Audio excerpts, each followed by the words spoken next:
तो दोस्तों कुछ अपडेट के बारे में बात करेंगे। पहला पॉइंट ही कि भाई अर्जेंटीना के ऊपर जो कंट्रोवर्सी वगैरह चल रहा है, मैंने 4-5 बंदे बोल रहे थे इंस्टाग्राम में कि भैया उसके ऊपर वीडियो वगैरह निकालो यार, क्या कंट्रोवर्सी है, फालतू नॉन फुटबॉलिंग ऊपर के बात करके कुछ फ़ायदा नहीं है भाई। इट्स ओवर चैप्टर, ठीक है। अर्जेंटीना के ऊपर और भी ज़्यादा बात करने के लिए नहीं है, बातचीत चल रहा है, चुतियापा चल रहा है भाई। इंटरनेट पे थोड़ा बहुत एड्रेस कर देते, वहाँ पे जो चीज़ बोला जा रहा है उसमें मैक्सिमम भैया फॉल्स स्टेटमेंट है, ठीक है। बहुत सारे लोग बोल रहे कि लियोनेल मेसी भैया प्रैक्टिस सेशन में भैया 5-6 मिस कर रहा था फ्री किक, तो उससे क्या भैया प्रूव होता है, ठीक है। लोग बोल रहे थे, सारे लोग एक्सप्रेशन एक्सपर्ट बन चुके हैं कि मेसी ने भैया स्पीच दिया था, एक मोटिवेशनल स्पीच दिया था और लोगों का बॉडी लैंग्वेज अलग था।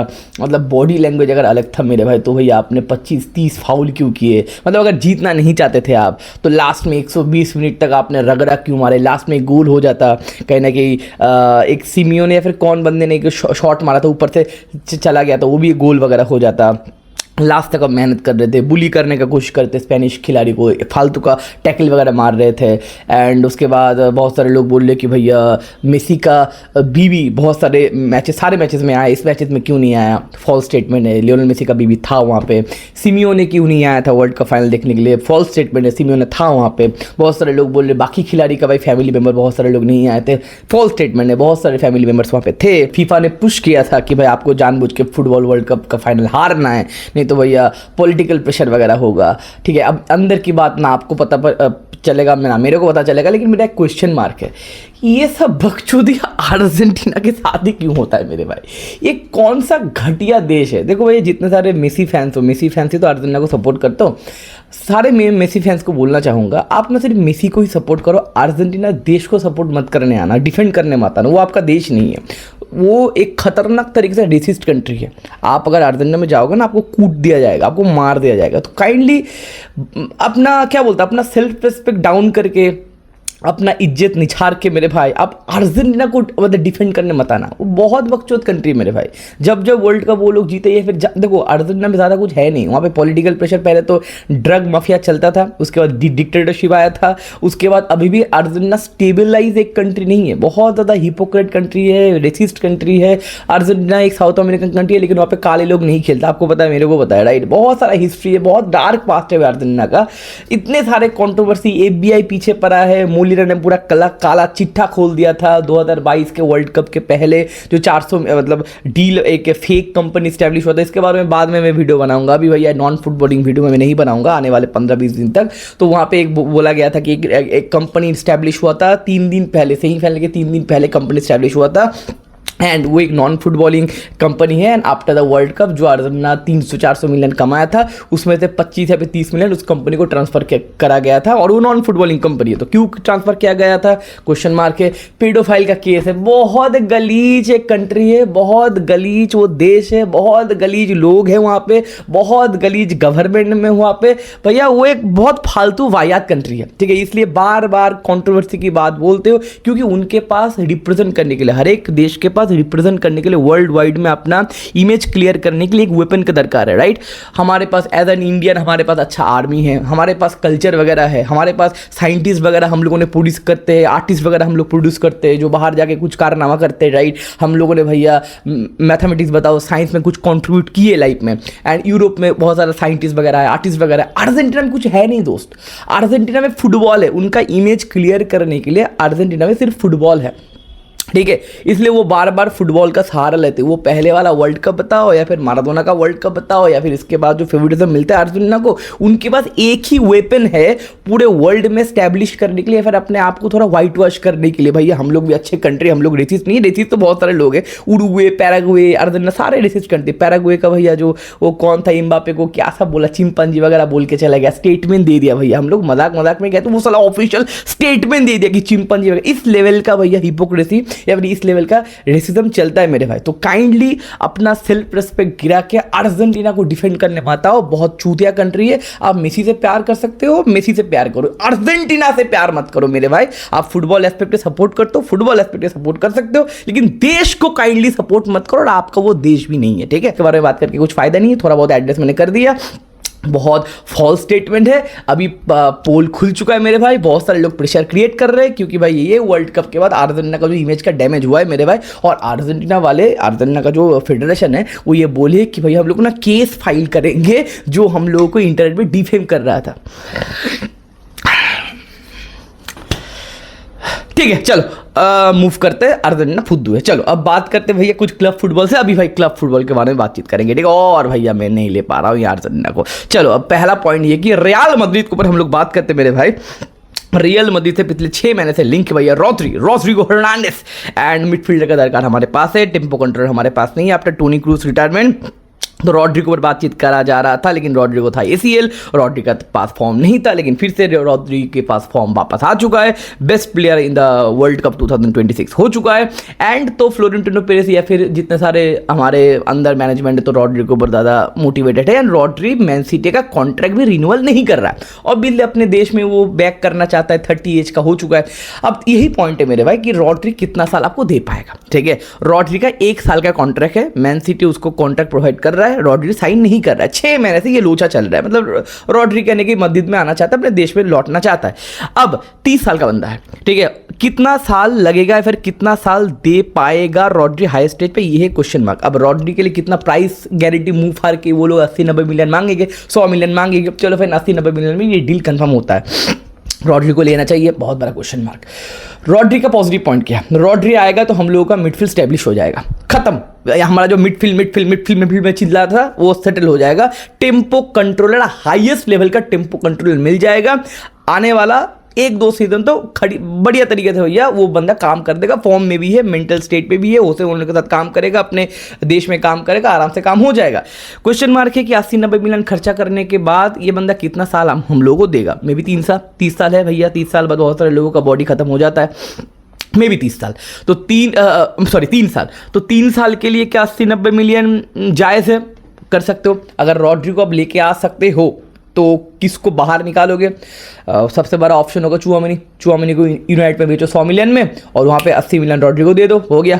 हम लोग 20 मिलियन बच भी गए और रिप्लेसमेंट वगैरह हो गया, क्योंकि चुआमेनी तो बेंच में बैठेगा नहीं, क्योंकि वो भी अपने पीक में है। चुआमेनी को मैं बेचना चाहूँगा नहीं, मैं बेचना नहीं चाहूँगा, लेकिन अगर रॉड्रिगो को लेके आना चाहते हो तो चुआमेनी को बेचो। एक और ऑप्शन है, कामाविंगा को बेचो, 50 से 55 मिलियन में कामाविंगा को बेचो और भी 25-30 मिलियन खर्चा करो, इधर उधर से मैनेज करो, फिर खर्चा करो। ऑलरेडी हम लोग 130 मिलियन जनरेट कर चुके, 130-40 मिलियन जनरेट कर चुके बहुत सारे लोगों को बेच बूझ के। मस्तंतुनो और एनरिक या फिर कौन में सुन रहा था कि भाई राहुल अशेंसो और मस्तंतुनो लोन में बाहर जाएंगे, तो मे बी लोन में तो बाहर जाएंगे, उनका वेज थोड़ा कट ऑफ होगा, लेकिन पैसा तो नहीं मिलेगा। तो ये हो सकता है भैया कामाविंगा को बेचो 50-55 मिलियन में और भी 30 मिलियन देकर रॉड्रिगो लेके आओ। लेकिन यहाँ पर अगर लेके आओगे तो चुआमेनी को बेंच पे बैठना पड़ेगा, चुआमेनी तो बेंच में बैठेगा नहीं, तो कॉन्फ्लिक्ट होगा। तो सबसे बेहतरीन चीज़ या फिर सबसे क्या बोलते हैं, सारे लोग यहाँ पे डील मतलब एग्री कर सकते हैं, चुआमेनी को 100 मिलियन में बेच के 80-90 मिलियन भैया रॉड्रिगो के लिए लेके आओ। ऑल तो मैं चुआमेनी को बेचना नहीं चाहता, इस तरीके से मिडफील्ड सेटल हो सकता है। देखो मेरा फाइनल में वर्डिक्ट बोल रहा हूँ, इतना घुमा ना फिरा के।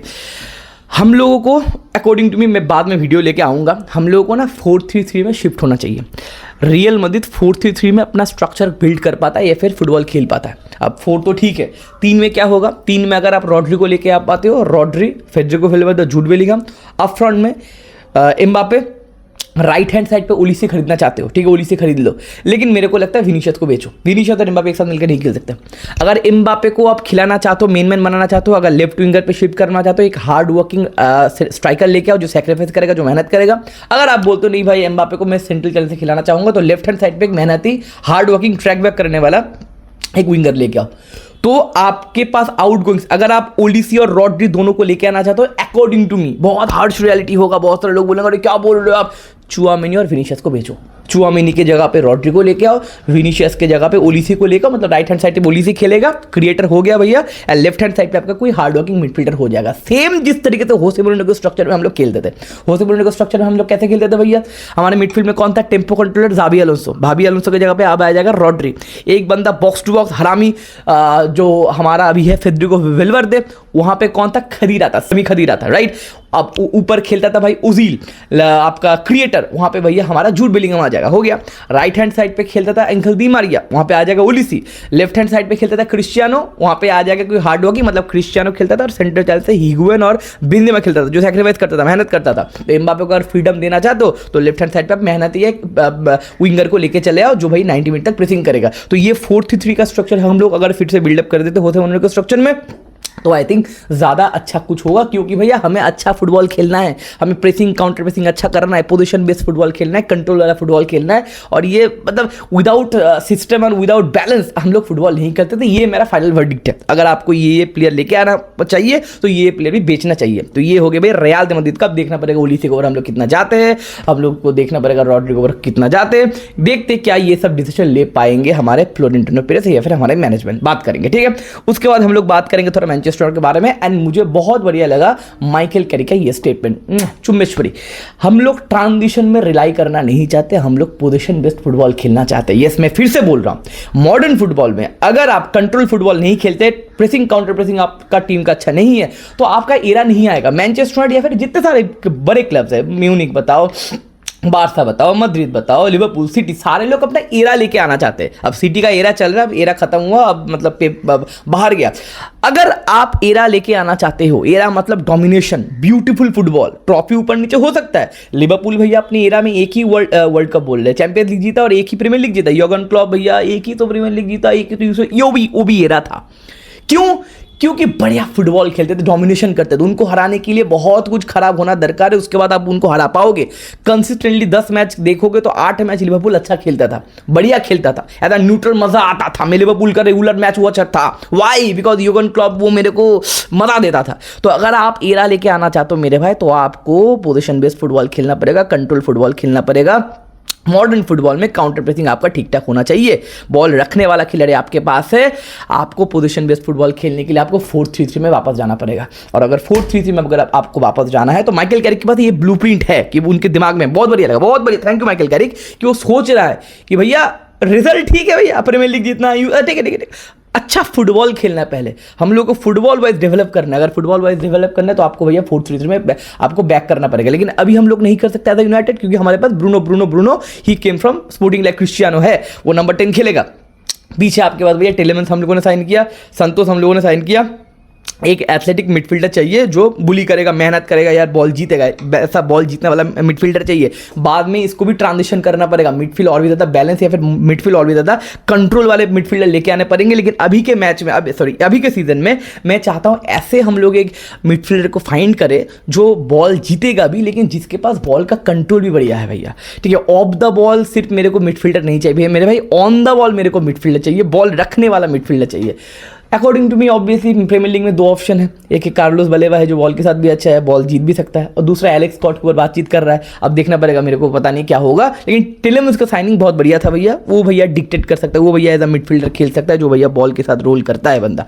अब देखना पड़ेगा तीसरा मिडफील्डर हम किसको साइन करेंगे, या फिर अगर चुआमिनी का ऑप्शन खुले तो 100 मिलियन में चुआमिनी ले लो। चुआमिनी भी बॉल के साथ खराब नहीं है, चुआमिनी एज अ नंबर 6 और टिलेमेंस के पास डबल फिट करने का क्षमता है। ब्रूनो फर्नांडिस तो है मेरे भाई। अब ब्रूनो फर्नांडिस का रिटायरमेंट के बाद ना, मैं पहले बोल रहा हूँ, इसके ऊपर मैं वीडियो लेके आऊँगा। ब्रूनो फर्नांडिस के रिटायरमेंट के बाद ना, मैं नंबर 10 नहीं चाहता मैनचेस्टर यूनाइटेड में। मैं चाहता हूँ मैनचेस्टर यूनाइटेड भी 4-3-3 में भैया बैक करे। क्योंकि एज ए हिस्टोरिकल अगर मैं बात बोलूँ ना, मैं थोड़ा सा हिंट दे देता हूँ, मैं इसके ऊपर वीडियो बनाऊंगा।